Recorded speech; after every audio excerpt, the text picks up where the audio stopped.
So what a wonderful thing. I'm going to talk tonight to Dr. Stephen Greer. I've wanted to talk with him again for some time. He is the founder of the Disclosure Project, which is the Center for the Study of Extraterrestrial Intelligence, and the Orion Project in Serious Technology Advanced Research. Let me just tell you that I think this is a really apropos moment to talk to Dr. Stephen Greer because of what on earth is going on in this country with the election, the health, the mental health, and the kind of exposure of how angry everybody is. I am, in a way, glad to talk on September 11th. Of course, we all remember where we were and what we were doing. But Dr. Stephen Greer is the father of the disclosure movement, and he had a wonderful moment in May of 2001, a National Press Club event, which I watched, and so did over 1 billion people. And he was talking about the existence of extraterrestrial life forms visiting the planet potentially, and the reverse engineering of the energy and the propulsion systems of those crafts. Now, since I live in New Mexico, and of course everybody knows about Roswell, I've been interested in that for years and years too. So I can't wait to talk to Dr. Greer, which I hope he allows me to call him Stephen. He's been a lifetime member of Alpha Omega Alpha, which is the nation's most prestigious medical honors society, which I think is kind of interesting since we're talking about the different energies of the above and here. And he was, during his life and career, the chairman of the Department of Emergency Medicine at Caldwell Memorial Hospital in North Carolina. Some of you might have read his books. He's the author of 4 of them. And he talks about this. By the way, what's interesting to me really deeply is that he has studied Sanskrit and the Vedas extensively. And I spent a lot of time in India trying to understand whether there had really been extraterrestrial visitation and potentially a war in India thousands of years ago. Anyway, he's been seen and heard by millions worldwide on CBS, BBC, Joe Rogan, Discovery Channel, and now he'll be heard on my show. I am really privileged and honored to have you. Welcome, Dr. Stephen M. Greer. May I call you Stephen? Sure, you can call me anything you'd like. Don't say that. Don't give me that freedom. No, I'm very happy to be on the show with you. I'm really looking forward to it. Thank you. Now, this Disclosure Project, of course, I've been watching and stuff. Tell us how it's going and kind of what it is. And that'll start us off, and then I've got a bunch of stuff to ask you. Well, really, we're in the whole new phase of it. We just launched a campaign where essentially I concluded after we briefed the Clinton presidency and their CIA director back in the 90s that this is something that people are going to have to do.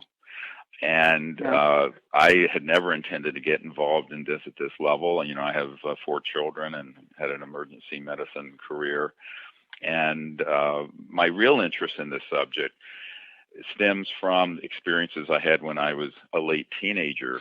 I had a near-death experience and then became a Sanskrit scholar of the Vedas and then a meditation teacher. And I was really interested in the nexus of where consciousness and higher states of consciousness interface with interstellar communication and technology. And this became a really big focus of mine for over the last 40 years. But Stephen, wait a minute. Let me ask you, when you had your near-death experience, first of all, what caused that? And second, is that when you started to be interested in the Vedas? Yes, I was raised a very devout atheist, and my family didn't believe in anything if it didn't exist in a test tube. And as you may know, my mother's brother was one of the guys who designed the lunar module that put the first man on the moon. His company was Northrop Grumman, and so what happened is I was being a stupid teenager guy, and I had an injury on my left leg and bicycled 200 miles in one day, and it spread all that infection all through my system. Ooh. And I was raised very poor, We didn't have anything. We didn't have doctors, so I didn't go see a doctor. And I just got sicker and sicker and had a near-death experience, which I spontaneously healed from this injury. Never did go see a physician. That's another whole long story that's in my first, one of my books called Hidden Truth, Forbidden Knowledge. But what happened is that I had an out-of-body experience. And for me, the experience was about the experience of the true nature of the conscious mind in its infinite form. So I went out into space and became sort of this infinite mind shining within the vessel of my individuality, or through the vessel of my individuality. And it was beautiful. It was absolutely beautiful. And from that, I became incredibly interested in what the nature of consciousness is and the mind, and these issues. And it led me into the study of the Vedas. And eventually I became a meditation teacher and went all over the world setting up meditation teachers. And this predates my medical career, in my late teens and early 20s. In my misspent youth, as I joke, although while most people were doing crazy things like that, I was, exploring consciousness. But it really was a great foundation for what I eventually did in medicine and understanding the human condition, but also with the extraterrestrial question of when you become an interstellar civilization, what is that reality? And you realize it's transdimensional. It's a conscious reality that the cosmos is awake, and their technologies interface with thought and consciousness. And this was led me to this concept of making contact with these civilizations using a number of technologies, lasers and other things, but primarily through the conscious field and higher states of consciousness. So that's really what got me started. Now, when I started that project, which is called the Close Encounters of the Fifth Kind Initiative, or CE5 Initiative, we had these craft appear right over us in Florida. And people can go to our website, SeriousDisclosure.com, and see these. But what happened is that there were people, I didn't know all of them, who were embedded at that first event, who were from the intelligence community. And these were friendly people in the military and intelligence community. Oh, really? Yes, because this is a matter of really beyond top secret interest. So within a few months, I was being invited to briefings with the head of Army intelligence and what have you. And within about a year, I was asked to brief President Clinton's CIA director on this issue. How old were you then? I was mid-30s. I was in my mid-30s then. Okay. And it was a bit intimidating, to be honest with you. I mean, I'm a doctor in North Carolina and living kind of a normal life. I mean, I think normalcy is greatly overrated, frankly. But why pretend? But I was, to the extent one could, having had my background. But what was shocking to me is that I discovered that both the Clintons and their CIA director were being denied access. Yeah, no, his CIA director was R. James Woolsey. Podesta had been the chief of staff for them. And then he was very interested in this stuff, wasn't he? Oh, he still is. And if you've been following the campaign with Hillary, he's the campaign chairman, and he and Hillary both have been speaking openly about UFO disclosure in the last year. But when I started this effort, it was really an accident of history, I guess is what I'm saying, is because I really never intended to get involved with this end of it. But I started doing kind of shuttle diplomacy up to the UN with Boutros Boutros-Ghali and into Washington, meeting with members of the Senate Foreign Relations Committee and the Senate Intelligence Committee members, et cetera, and so on. And people were extremely interested. But what I discovered, and this gets us to what we're doing right now with this new project, is that these projects are so deep black that they're called unacknowledged special access projects. Now, that's the title. That's the title of the documentary we're doing right now. We're doing a documentary that's going to be so explosive, and I hope you can come as my guest to the premiere when we get it finished. Oh, I'd love to, Stephen. Oh, I'd love to. Absolutely. And you'll certainly be in. I'd like to be unacknowledged too. Yeah, exactly. Well, I'll come in as disguised as Mr. Magoo, but I'm just joking. But I think that this led to a series of discoveries on our part, not just my part, but my military advisors and people like that who began to come around this project for the Disclosure Project, and that is there's almost two parallel worlds out there. There's the world that the president and the Congress normally deal with, terrorism and taxes and Medicare and what have you. And then there's the world of the UFO issue and extraterrestrial intelligence. And beginning in the 1950s, from the best we can reconstruct, on Eisenhower's watch, these operations went completely unacknowledged, meaning so black that they would not acknowledge their existence. So a special access project is, those are a dime a dozen. There's 900,000 people with top secret clearances in various special access projects. Let me stop for a second, Stephen. Why did it go so far under? What was their reasoning? Well, the reason for it is because once they realized what the technologies were behind these interstellar vehicles, such as the objects that went down in Roswell, and they did. There were 3 of them, actually, that crashed there, not one. And once those began to be studied and they figured out the energy and propulsion systems, they realized that we would, if that was known to the planet, that we would no longer need oil or gas or coal or utility. Got it. And there goes the global elite and the Illuminati and all the global rich people. Exactly. You're talking about hundreds of trillions of dollars in assets. So not billions. No one cares about $1 billion anymore, unfortunately. It's trillions. So what I discovered, and this is what I've discussed with the Honorable Paul Hellyer, the former Minister of Defense of Canada, who is actually he's a macroeconomics guy. And he said he didn't understand the secrecy, and neither did the CIA director for Bill Clinton back in the 90s. And I said, look, these technologies are so advanced that it would completely replace all the sources of pollution. We would have, instead of 48% of the world's population literally not having a pot to pee in, we would have a completely transformed macroeconomic system that would lift all tides, except for the uber elite that want to keep the world as it is. So once this was recognized, they slammed the door on this so hard you can't even, it was breathtaking. And they betrayed Eisenhower. This is why Eisenhower made that famous speech, beware of the military-industrial complex.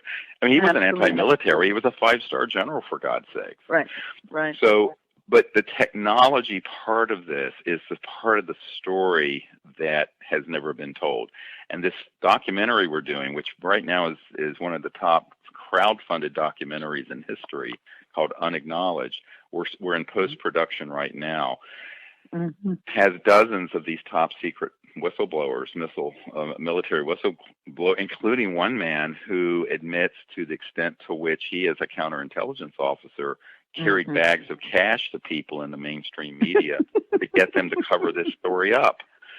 So, no, we have amazing. In fact, I was just in New Mexico in July interviewing this lieutenant colonel. And so what you discover as you go through this narrative is that it's really not that hard to understand what the secrecy about. It's really about power and lots of it. It's really basically about money. And money. But money is really a symbol for power, you see. Because when you talk about money, for me, is can I put my kids through college? Money for these guys is a symbol for massive macroeconomic geopolitical power. But let me insert a question here, Steve. Sure. When you look at, because I figured out quite some time ago that technology was the reason for the secrecy, because that would render ineffective the money and power of the global elite, whatever you want to call them. Sure. But what I'm wondering is there another off-world civilization who likes the idea of the money power symbology? Keeping that's popular idea. I don't see any evidence for it. I think actually what's happening is that if you look from 1940s to now, Their big concern is that we have become an existential threat to not only ourselves, but potentially to other star systems. Because, the universe. well, it's not just hydrogen and bombs and atomic bombs, although that started the whole modern era of UFOs being seen, but they've been around for thousands. I think they've been around for millions of years, to be honest with you. I think there's Is that why you got so interested in the Vedas, and did you actually speak Sanskrit? Yes, I used to tutor people in Sanskrit, and and so you had a relationship with that reality, probably in old Vedic terms in India, correct? Don't you think? I do, yes, and this is actually how. In fact, I've just come from the desert. We were up in the center of Joshua Tree National Park doing a CE5 event where we had the most amazing contact events happen with this group of people that I was training. And I think that we have the ability to move past this sort of cul-de-sac we're stuck in. It's sort of like a little eddy going around in circles where we've been stuck for 100 years on our civilization using sort of 1800s, early 19th century and 20th century technologies where we first started burning things to turn turbines and what have you for energy and power. But the power elites don't really want us to get to that next level. I meet with people in Silicon Valley all the time, and they're so proud of all their technologies. But I go, you know what? Your iPhone is being charged off of a coal-fired power grid from the 1800s. Sure. So we have to begin to look at what our civilization is doing and how it's ended up in this situation. And what we're doing with this new documentary called Unacknowledged is to connect those dots for people. What's the connection between extraterrestrial intelligence, UFOs, and the history of this, and these secret technologies, and how is the secrecy kept in place, and what can we, the average person, do about it? Now, what I ended up concluding after, about 7 years of dealing with folks in Washington is, as you mentioned, the 2001 National Press Club event, a few months in May of 2001, just before 9/11. We put together a few dozen of these whistleblowers, and we put them forward. And actually, I met with so many people, like we have a mutual friend, Dennis Kucinich, and others who were really extremely interested in the issue. But nobody really wanted to hold open hearings on it because of the ridicule factor. They don't want to be made fun of. Humiliation is their big weapon. Yes, and this we found. I have a CIA document from 1953 where it speaks of engaging Disney Studios to make cartoons and make fun of the ET issues so that it would be ridiculed. And what you find is that there has been such manipulation of this subject in the mainstream media and also in Hollywood. I hate to say it. No question. But every time I ask heads of studios, heads of the television networks, what the hell are you doing with this fear and the ETs destroying us and blah, blah, every one of them says, God, it makes so much money. So we're talking materialism here, basically, not so much power. Unless they are believing that their positions and that come out of some of this fear-mongering makes them money. They just are stuck in materialism. That, to me, has become the new religion. And yes, it is, but that doesn't explain all of it, Shirley. Think about the fact that Close Encounters of the Third Kind and the movie E.T. were some of the biggest grossing movies in history. Well, they're scared of Steven because Steven can really hit them in the butt, and they're afraid of him. And so but then he goes and makes Cowboys and Aliens or some damn thing. And that's, you think, well, what are you trying to prove now? Well, yes, but there's a big backstory to all of that, and the ones that are like the movies Independence Day, that is out of central script writing from the CIA. Those narratives which make their way into movies today, which are so fear-mongering, have to do with what Werner von Braun, who invented the rocket for Adolf Hitler, warned us about. Right. He said. We're going to create a situation of the Cold War. Then there's going to be nations of concern. And then there's going to be global terrorism. Now, we came out with this testimony back before 9/11. And then after that, there'll be the threat from outer space. And he says it's all a lie. It's all completely a lie. No, And the okay, reason, and the reason is that, right now we're spending $1 trillion chasing around a handful of terrorists in the Middle East. To grow the military-industrial complex, you got to have a new boogeyman. And I think they're trying to create a boogeyman. Well, of course they are, and it all came out of Project Paperclip, at which he was one of the heads. So, correct. With Project Paperclip's kind of futuristic idea of, okay, and the last thing you'll be afraid of after communism, after terrorism, after asteroids, now you've got ETs. Right. What is after ETs? And that's why I'm wondering, who were these Nazis? Who was Werner von Braun actually, and who were and how come they left Eisenhower out? What is it that was on their minds? To make a lot of money, or to take over this beautiful planet on some level of consciousness, even? Yeah, well, I think that it's both, but I think that you have to understand how I understand this, at least, of what I've learned from running in these circles for too many years, I'm afraid, is that there's a need to conglomerate power around central authority figures, and the ultimate one is Big Brother, the military industrial system, and they would like to. One of the narratives in the movie Independence Day was, when Will Smith said, "Let's go kick alien butt," and they showed people from all over the world, from Arabia. Yeah, let's get into this fight. There's this sort of jingoistic and childish mentality of uniting people, not around something beautiful, that we're not alone in the universe, that we can evolve through higher states of consciousness, that we can become interstellar, but around some sort of Manichaean worldview, and that there's some threat out there, but that also through fear, whether it's through conventional Orthodox religion or government systems, fear controls the masses. So that's the point. That's my question. Is this kind of off-world manipulation so exquisitely of the natural accommodation to fear? I mean, I doubt it's off-world. I think it's the nature of, frankly, I think it's just one of the foibles of human nature. I don't think there's anything off-world about it. First of all, if there was a threat from off-world that wanted to do this, it would have been done a very long time ago.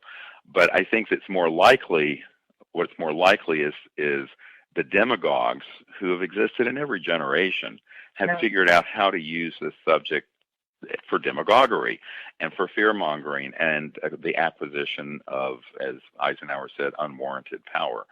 And that, I think, is something we, the people, have to resist and understand. And the only way to do that is to awaken to it and to acknowledge it. So we want to take unacknowledged and make it acknowledged. So that's the whole point. The first step is, as in the Vedas it says, knowledge is the greatest purifier. If we can bring the information out and show people a path to how we can deal with this and empower ourselves to take this matter into the hands of the people, to make contact, to bring out the sciences and technologies. I mean, why do we go along with the secrecy that we're using oil in our engines still? We have the ability to put teams together. I mean, this is ridiculous. And we need people to be coming together to develop these sciences and technologies independent of large corporations and the government. That's a big part of what I've been calling for. But let me ask you, let me interfere once more here. Sure. And I think what I'm going to basically bring up is religion is a huge reason for this. Because if the technologies of these other star nations are not anything separate from consciousness, even, if the technology is literally the speed of consciousness and they have learned how to manipulate their own tie to the complete enlightenment of themselves, then what is the church going to do about that?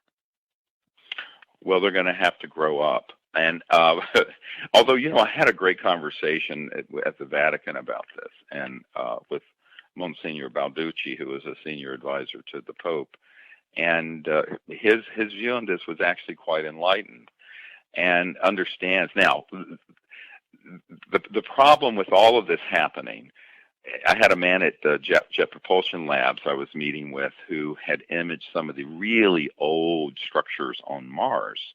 And, Buzz Aldrin has called for going back to Mars and examining the obelisks and other things that are there, and they are there.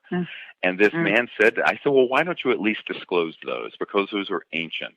He says, because it would collapse the orthodox fundamentalist belief systems of every religion in the world. And I said, well, good. And he said, no, you don't understand what kind of power there is in that system. And this was a scientist telling me this, not a religious person. And when I had in the ancient Indian times of extraterrestrial violence, and you have to go along with that, right? I mean, that is really what so much of the Sanskrit has been translated to mean. The Mahabharata, etc. They are talking about off-world violence, right, Stephen? Well, no. What they're talking about are how I interpret that is that there's nothing new under the sun. There have been ETs having contact with humans for a very long time. There have been other civilizations that have had contact and developed the technologies as we have done covertly, and then ended up weaponizing them. I think it were humans who did that. So I think there's but how did the old Sanskrit texts who discuss these technologies in terms of how powerful they are violently, how did they come to terms with what they learned?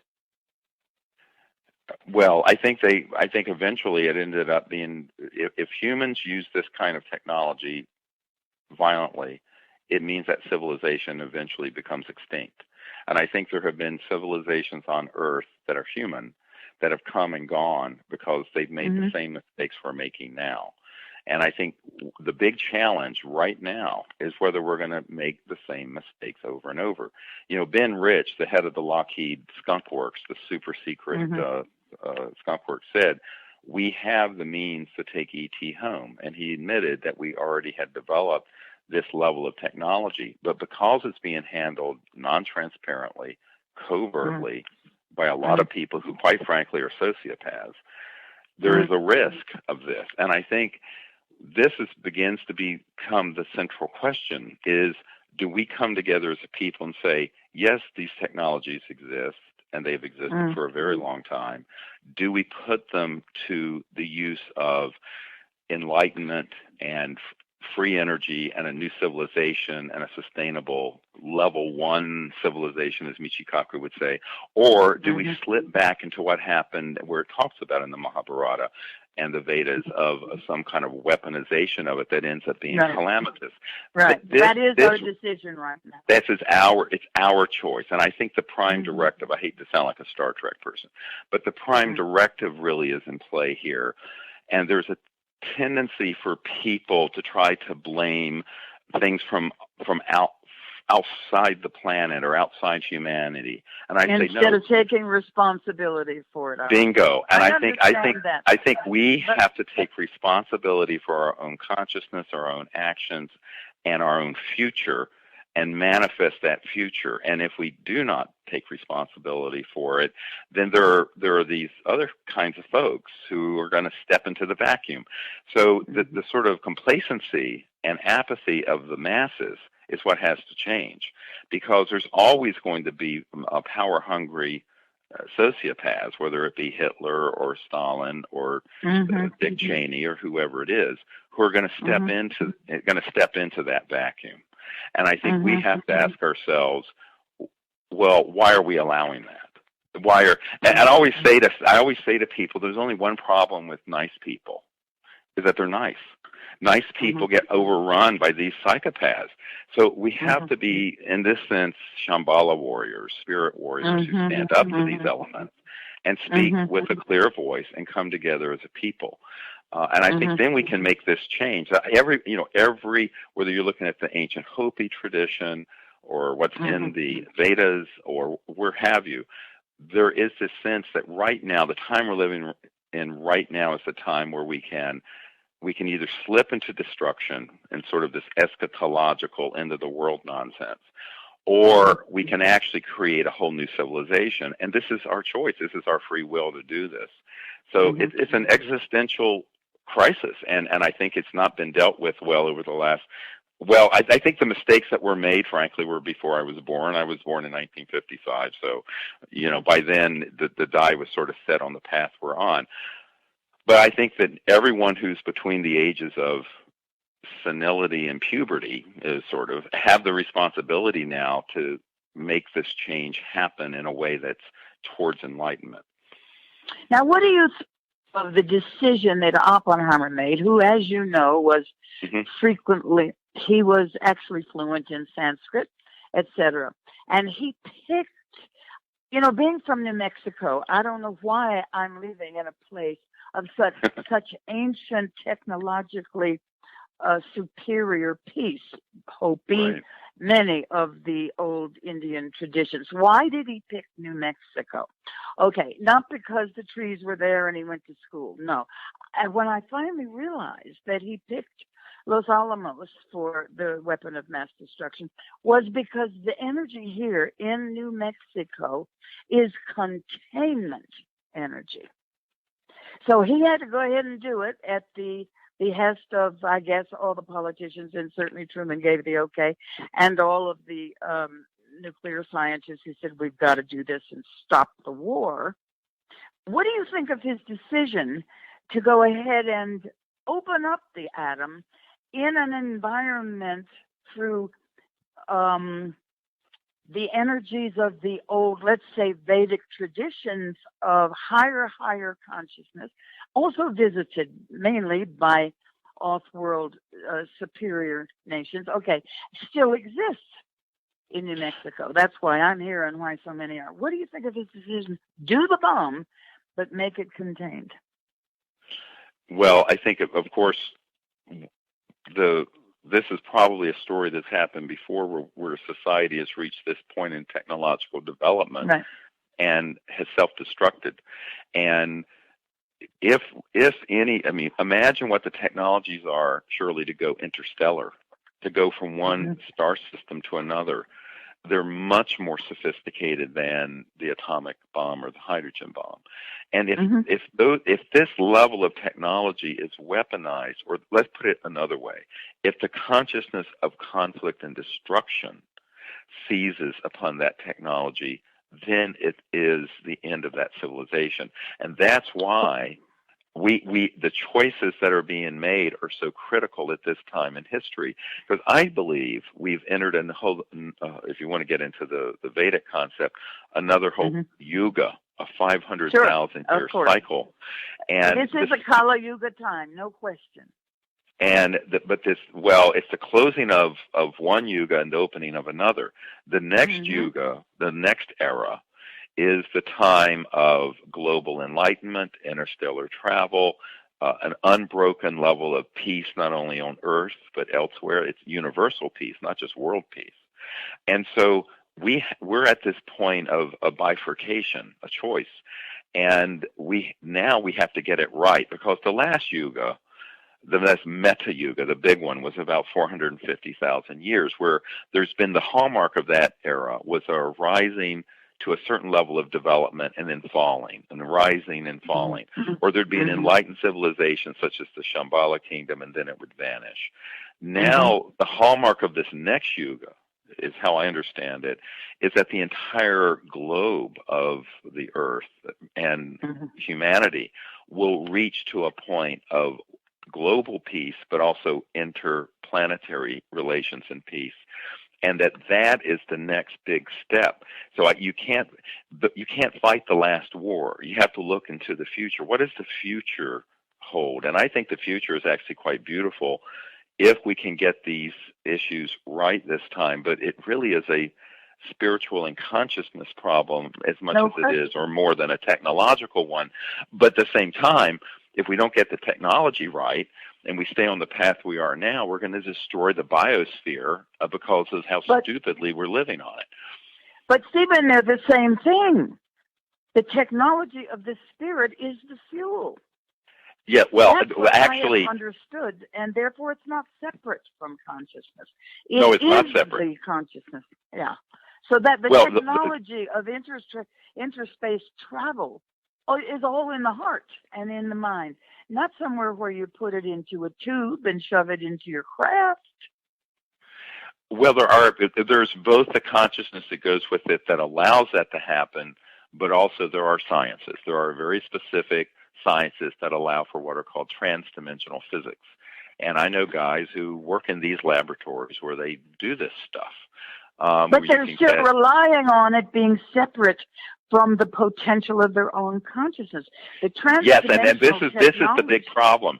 The people playing around with this kind of fire don't have the requisite level of consciousness to be doing it properly.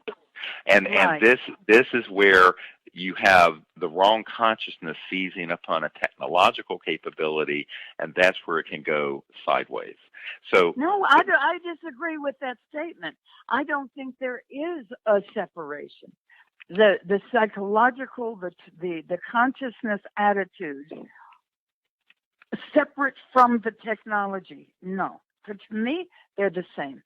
So when you realize, my God, we're talking about ourselves, not technology, right? That you are the technology. We are the fuel, period. Once you get that clear in your head, the scientists, they've got to come out of this closet, too, of not understanding that their transdimensional technologies are in their own hearts and their own minds. Right. Oh, yes. Well, that's totally true. But I'm talking about from the level of consciousness where they're operating.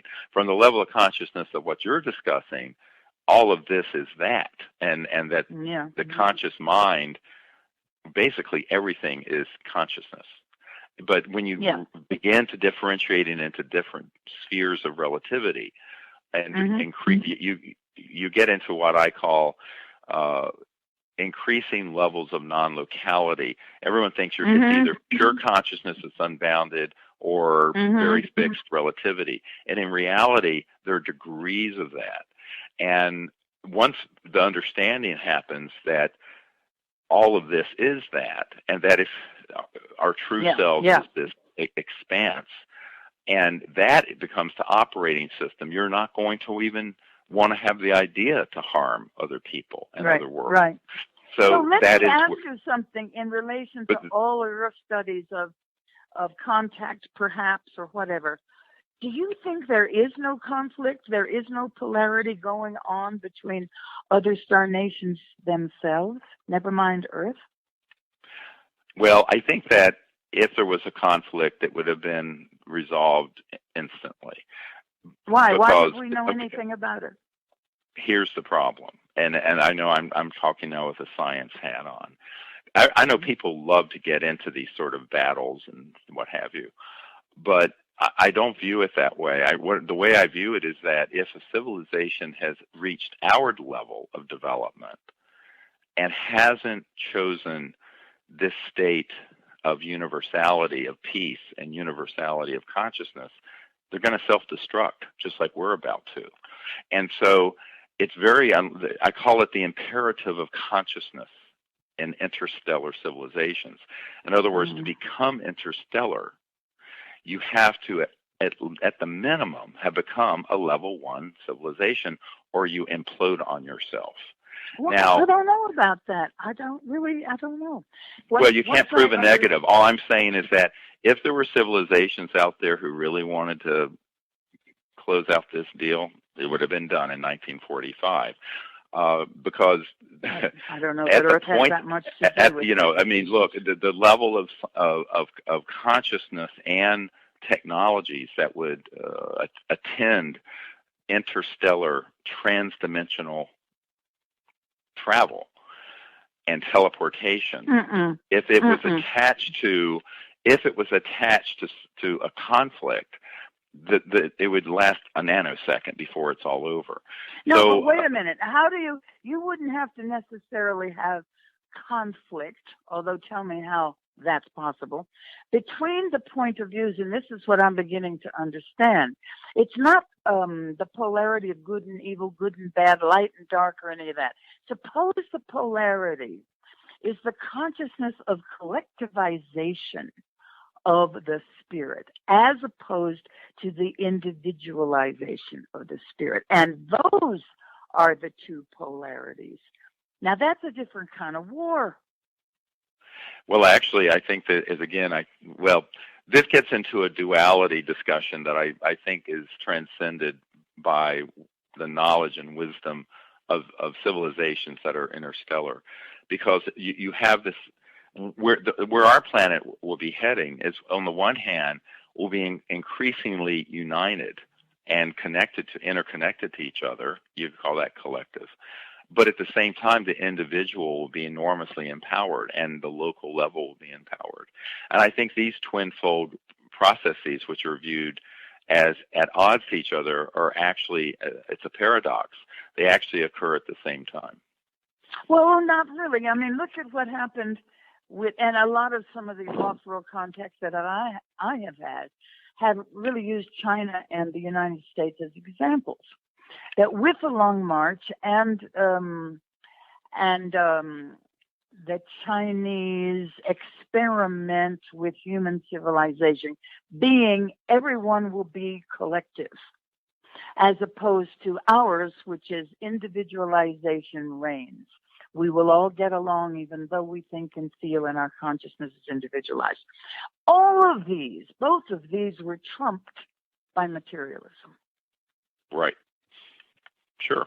So, absolutely. So, but we still don't have then, we don't, or do we? Maybe you know, if there is a civilization that has successfully solved the problem of collectivized consciousness.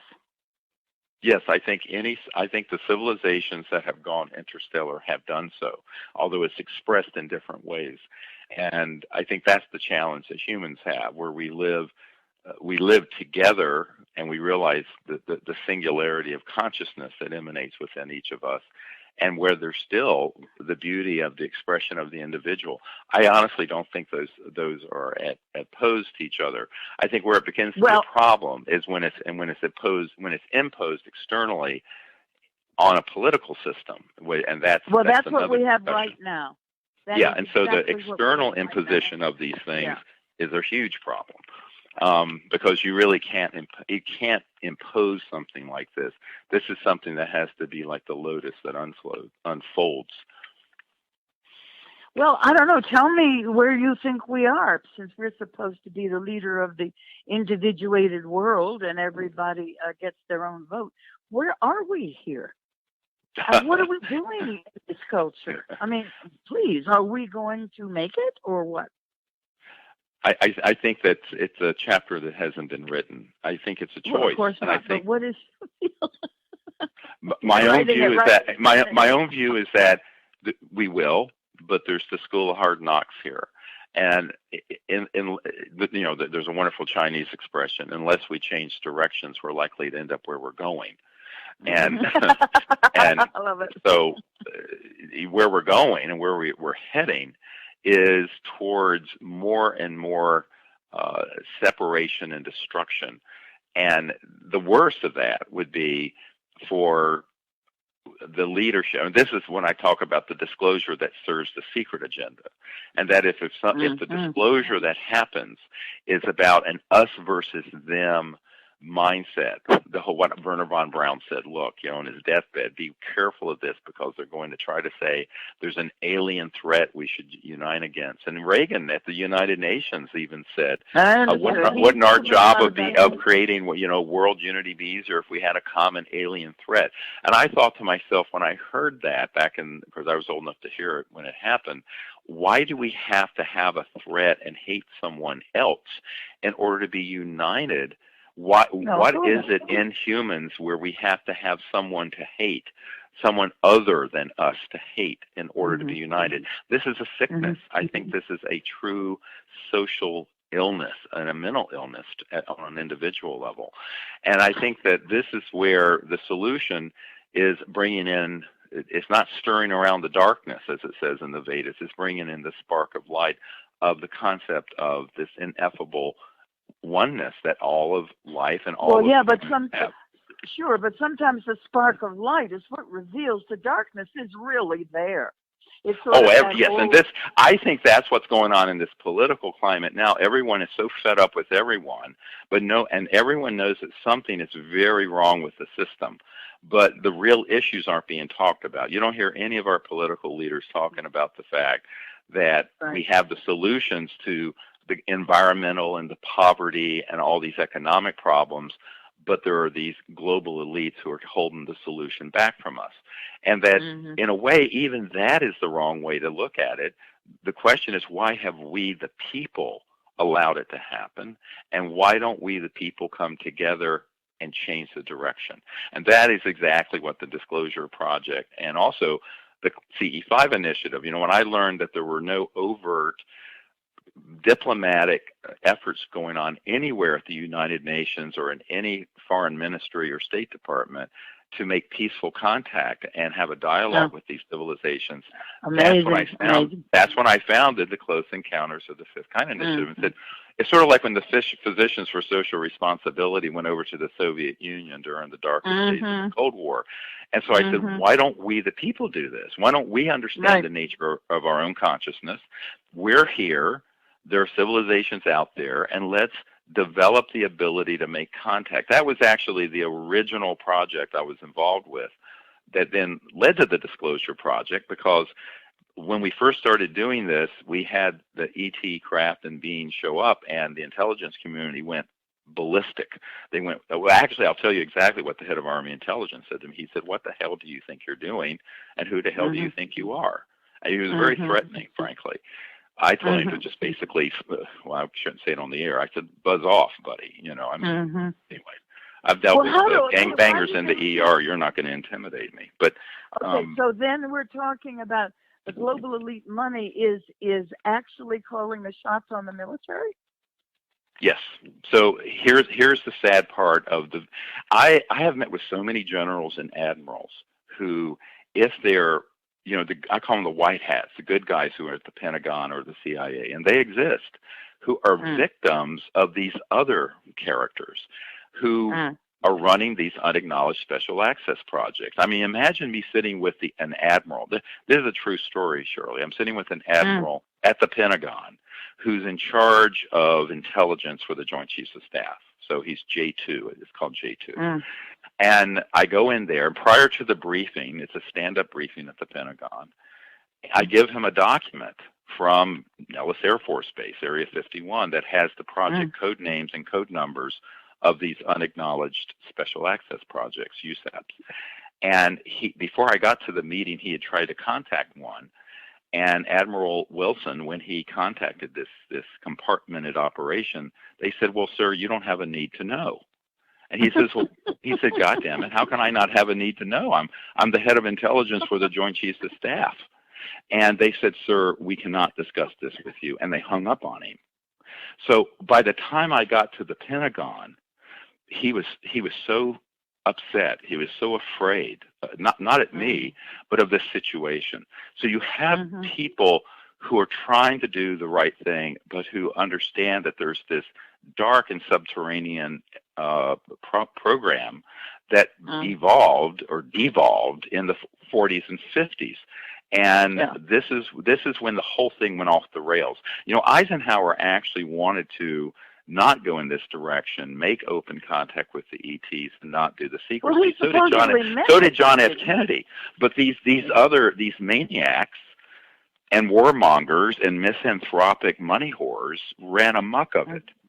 So I think this is, there's a 50 or 60 year history here that the public has no idea of what has happened. And that's what's in this documentary, Unacknowledged, which I hope people will look at. I hope they'll support it. They can go to fundraising.seriousdisclosure.com and contribute. Right now we have about 3,500 people who've contributed, and we're in the final stretch of this. But we're also, for anyone listening, we're making a call for people to be whistleblowers. If there are other people who want to come forward beyond the ones we already have, they should contact me immediately because we're in post production. We've already But filmed. and good for you, Stephen. Fantastic. Just the word whistleblower. Definition is humiliation. I mean, think of another word, which is not. Well, it's people who are telling the truth. It's the truth. Yeah, it's a cosmic truth commission. We need people to be in the good. Okay, here's a cosmic truth commission, just like there happened after Rwanda and in South Africa with apartheid and the racism. There needs to be a cosmic truth commission where people come forward and tell the truth. And the problem is, I have interviewed about about 750 or so of these sort of men and women who have been in these projects. We have 120 or so of them on videotape. The ones that have contacted me lately are so intimidated because in these unacknowledged special access projects, it's made very clear, we're going to take your pension, but if you talk too much, we're going to kill you. Now, there's a member of my team who was, he's a naval commander, who was in one of these unacknowledged special access projects, and they were taken to an underground facility not far from you. And we're basically told, look, you talk about this, and there's a bullet with your name on it. It's going to find you. Right. So a lot of times these people are so intimidated. And this is where... Listen, Steve, all they have to do is use me as an example. Just keep on talking. My big, big cloak of protection is they think I'm a nut. Just go ahead, be a nut. Yes, and the media is complicit in that portrayal. But remember, this one of the great interviews we got for this new film is an Air Force counterintelligence officer who says, "Oh yes, I used to carry bags of cash to people in the mainstream media to get them to do that." So this is how the system works. Anyone listening, if you think you have a free and impartial media, or if Hollywood is free and impartial, it's so mobbed up with the intelligence community you can't even imagine. No, well, here's another way I did it. I would call Johnny Carson's writers, or I would call David Letterman's another thing. He's a little off planet for me. But most of these guys have people who write stuff that would make like Shirley MacLaine jokes. So I would say to Johnny and them, let me help you write the jokes. So I was part of the comedy element of it all. And that's how you end up endearing yourself to the public, as long as it's funny. If it's not funny, you're sunk. So fix it so it's funny, and then it works. Yeah, it's worked to a point where we'll take it. At least Jimmy Kimmel always asks whatever president or presidential candidate asks them about this. He asked Obama, he asked Clinton recently, and to John Podesta's credit, when he left the Obama White House last fall about this time, he tweeted out that his biggest regret being in government. I know, absolutely. Yeah, and he got involved with all of this after we did the Disclosure Project. But I think that what we have to understand, it's sort of an emperor has no clothes. Everyone assumes that, you're the president of the United States, you have an all-access pass. Well, that's just a fantasy. No, I know. Jimmy Carter told me. So did Bill. I asked all these people, and they tell me I'm only in for 4 years. I don't have a need-to-know basis here. So he said, I'll call you. I'll call you if I want to know something. That's right. Well, actually, Jimmy Carter, had a UFO sighting, ran on a platform of disclosing the information back in the 70s. And then he gets into office, and old man Bush is the CIA director, that's the outgoing. And this is actually going to be in this new film. And we have a guy who saw the archives and was involved with this. And Carter wanted Bush Sr. to tell him, and Bush Sr. said, I'm not going to tell you anything. Go see if you can get it from the Congressional Research Service, and blew him off. And this is the incoming president of the United States. And I have a friend who was at a dinner party with Carter not all that many years ago, where someone said, what was it like being the most powerful man in the world? And Carter said, well, I wasn't that man. There were things I wanted to know about that they wouldn't tell me anything. And someone in the audience sort of giggling said, oh, what, things like UFOs? And President Carter said, yes, that and more. So, that is the truth, and people listening need to understand that our political leaders, and this, of course, is a big problem, because we pretend we're in a democracy where there's a system and checks and balances in place. What I'm telling people is that it is to a point. But on this issue and ones related to it, such as the technology issue, that system broke down in the 50s, and we've got to fix it. And it's our responsibility. Stephen, I know, but the real tool here, just remember, just from my experience, we are in show business. We just are, all of life, particularly you guys now. So that if you understand that all of the application of the things you hear most in show business, which is they won't like it, you'll be humiliated, they'll laugh you off the stage, they'll never invite you back, blah, blah, blah. That's what we're suffering from. If you just go ahead with your new truth, as you're discussing now, it might be an entirely, first of all, you'll have a different way of bringing it up. There won't be fear there. We're in a world where we express an admiration for individual experience. Here's mine. Now, in relation to this, tell me what experiences did you have at that week in Joshua Tree? What happened there? Well, we had some beautiful experiences. It's based on the concept that we go into we use meditation, and then we go into a state where we remote view deep space and make contact with these civilizations. And we had we had these two things that looked like stars that appeared. And they moved over, and we had a guy take an infrared picture, and it's this entire, like a giant extraterrestrial space station that's in the photograph. And while we're doing this, we have these electronic systems like laser and radar detectors and magnetic field meters. The ETs began to talk through them. I mean, we're out in the middle of an 800,000 acre witness. I'd love for you to come on one of these. It would just blow your mind. And they began to talk, and then we have an object light up in the desert about 10 feet from us outside. It just lights up almost like a trans-dimensional. If you didn't know better, you'd say it was an angel, but it wasn't. It was an interstellar craft with these beams that are shimmering in it. How do we know the difference? Oh, well, there is. As Monsignor Balducci said, the angels don't need spacecraft, but they don't need a spacecraft. But we need to do the. How about maybe the occupants of the spacecraft don't need the spacecraft either, but we wouldn't believe it if they weren't in it. Well, and there are civilizations that are at that level of cosmic consciousness, and it's an amazing experience when it happens. And what we have now, we actually have an app where people can connect to other people to form these groups and go out under the stars. And it isn't just a sky watch; it's actually to go into a meditative state, remote view deep space, and make contact.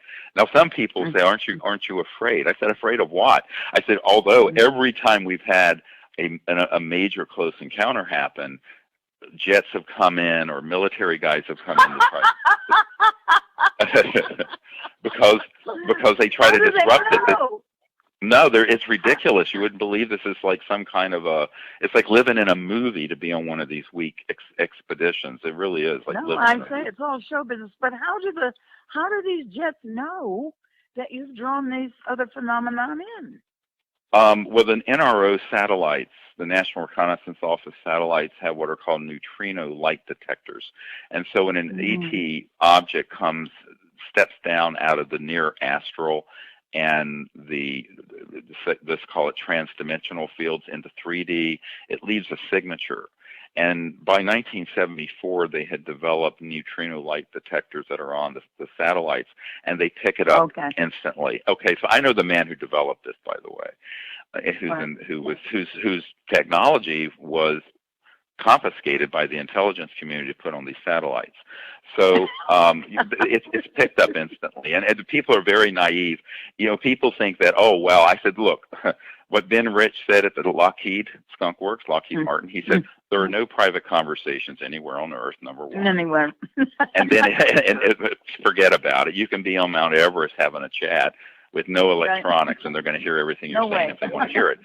So I said, but the technologies are really actually quite developed, and most people forget that by the 1950s. We had October 1954 is when the covert programs mastered gravity control.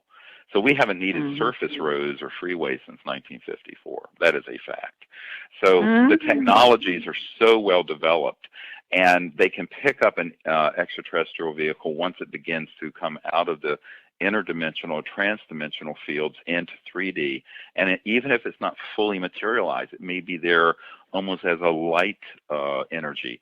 They'll pick that up instantly. And as Stephen Hawking told me, how do we know those technologies haven't got a consciousness of their own?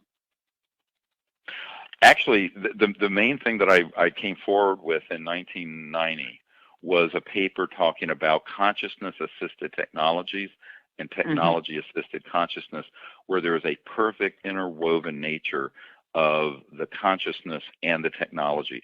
And this is actually a whole area of science and that I discuss and give. In fact, I'm going to be at Paula Harris's conference in Nevada at the end of, well, I think it's November 12th, actually, in Laughlin, Nevada. And this is going to be the focus of what I'll be speaking about, is where consciousness and technology and the extraterrestrial phenomenon all come together. And that there you go. Absolutely.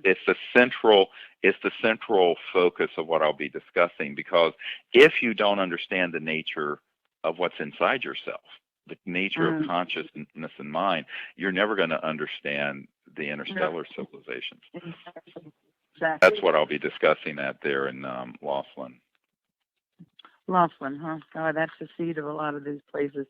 Okay. Why is it so funny? It's like the joke. The best and most intelligent thing that the devil ever did was to make people think he doesn't exist. Hello? Yes. Well, and also, the truth is actually within everybody. And once you understand that the consciousness that we have, the singularity of consciousness at that level, that every dimension and every star system is folded within each person. We're a conscious quantum hologram. In other words, but that is why I'm very interested in the Orion point of a collectivization. That's fascinating to me. And their home world got destroyed. So why are they doing this? By the way, do you have an answer for that? Well, I think that as I said, there's nothing new under the sun. Not only have there been civilizations on Earth that haven't gotten this right, there are civilizations on other planets that haven't gotten this right. And are in the midst of it. And so, yes, but we're in a universal moment. So you can't judge the future by the past. The cycle we're entering, as I understand it, is not just an Earth cycle. It's a cosmic cycle. And so we instead of perseverating on the screw-ups of the past, we better start visualizing and apprehending and manifesting the good future of this next yuga. That's really what we need to focus on. Okay, but how do you plan a future? You must look at the present. How do you evaluate and imagine a future where Donald Trump is the president? How do you do that? Now we are getting it. Well, you know what? Who knows? Even a broken clock is right twice a day. So it could be that. maybe he's the cosmic comic extraterrestrial. Maybe that is. Yes, but at the same time, who knows? He may have he may just be enough of a wild card when he finds out that all this chicanery is going on, that he'll say, "Screw you! I'm not going to put up with it." So who knows? I don't, on the political level, I sort of am an agnostic, and I go, when it comes to policy and what have you, it's one issue.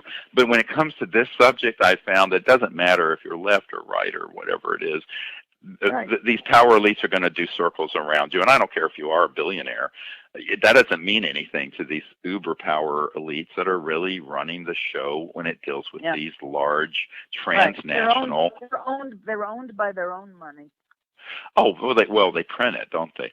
And so it's digits on a balance sheet, but on top of it, when you're dealing with the power of these large interlocking corporations that are international, and what was it?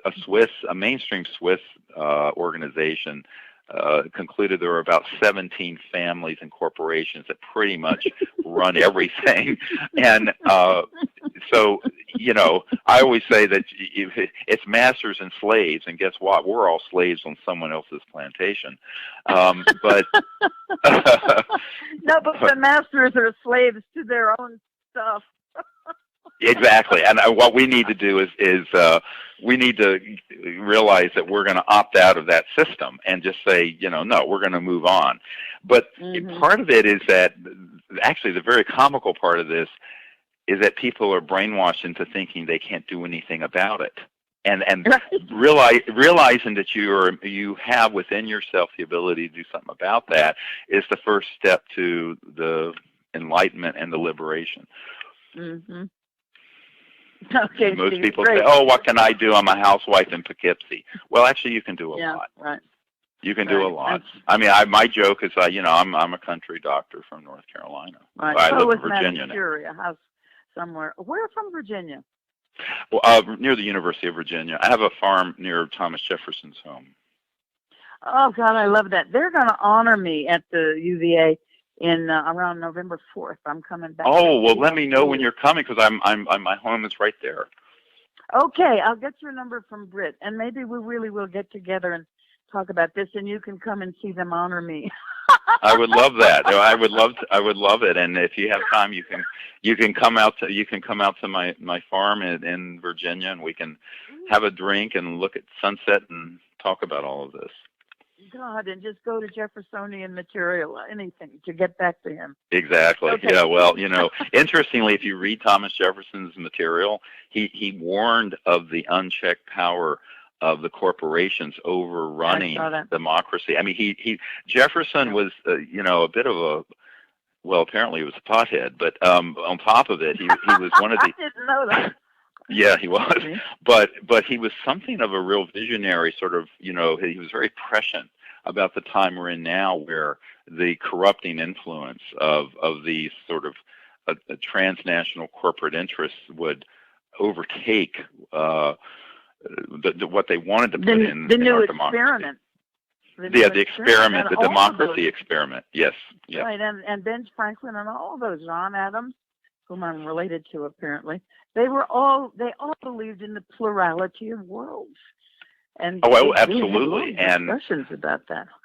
Yep, absolutely, and they had a deep understanding of almost at a metaphysical level of this. And, yeah, we should dig out some of that material and some of Ben Franklin's letters about the beliefs and the discussions they had as they were forming this new republic, and expose that this is the reason why we are Americans, or trying to be, because of this exposure to the understanding that we're not alone.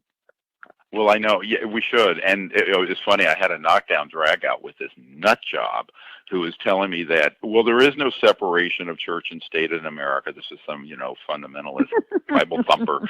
And I said, excuse me, my family were literally the first losers to be prisoner of war with the British, trying to escape from people like you. And the person was so shocked. I said, you have no idea what America's foundation is. And I'm not shy about expressing my opinion, but no, but see how it's all show business, Stephen. It's all about what an entertainment is this? It's like some dumb, stupid, late night show that we're doing all day long.